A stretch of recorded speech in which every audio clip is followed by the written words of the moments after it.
For more on Griner's conviction, we turn to ABC News' Britt Clennett, who is joining me now from Kyiv, Ukraine.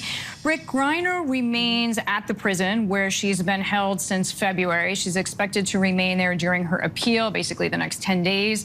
How likely is it, as Maggie was just discussing, that she could end up in a Russian penal colony?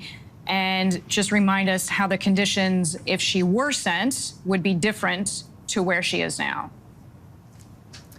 Well, Russian prisons are notoriously harsh. They're considered nightmarish and in some ways endure harsh mental conditions as well. Some are forced, as Maggie mentioned, to watch propaganda videos on repetition. Certainly there would be serious and mental challenges for anyone, you'd think, even for a professional basketball player. Trevor Reed, another American captured by Russians who was eventually freed, he was in that same prison for nearly 3 years in that penal colony. He described being in a place, in a crowded cell with serious criminals, including murderers who had psychological conditions. Some, he said, he was threatened by or felt threatened by.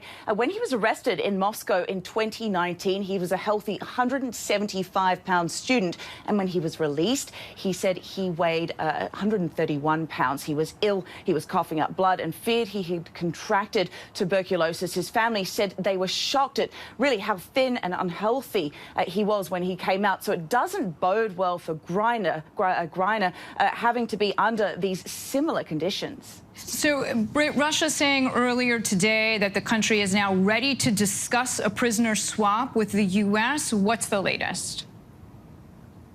Well, Russian spokesperson on Friday made it clear they are only willing to discuss on official channels, not via the press. But clearly, Griner's harsh sentence is a target of opportunity. There are plenty of questions, though, about what kind of deal Russia would accept and what deal the U.S. is willing to offer to get her back. How about other remaining Americans also in prison in Russia, like Mark Fogel and Paul Whelan? Will the offer include trading them for notorious weapons dealer Victor Bout, who is currently serving a 25-year sentence in the U.S. So plenty of questions surrounding those deals. And Bout, of course, referred to as the merchant of death. Britt, we know that you've been covering the war in Ukraine. Amazing reporting. You've been there since the beginning of Russia's invasion. How has the conflict raised the profile of the case against Griner? To what extent is the war changing the heightened tensions because of what's happening in Ukraine? Right. Well, I think it's really important here to note the timing of Griner's arrest, which coincided with the beginning of Russia's invasion of Ukraine. So it gave an added impetus, if you like, a target of opportunity, as I say, as tensions were rising between the U.S. and Russia. So this is a highly politically charged case, as we know, and taking political hostages is in Russia's playbook. And shifting to another issue, grain exports now resuming from Ukraine. Turkish defense officials saying today that 3 more commercial ships carrying Ukrainian grain have departed from southern ports along the Black Sea. Do we know if they are expected to travel safely? There are so many parts of the world dependent on these grains.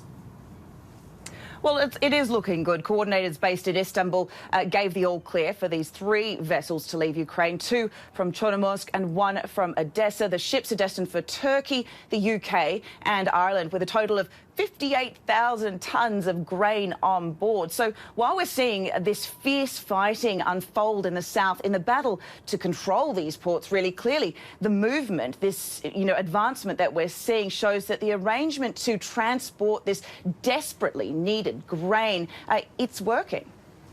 Britt, thank you so much. Britt Clennett joining us there. Hi, everyone. George Stephanopoulos here. Thanks for checking out the ABC News YouTube channel. If you'd like to get more videos, show highlights, and watch live event coverage, click on the right over here to subscribe to our channel. And don't forget to download the ABC News app for breaking news alerts. Thanks for watching.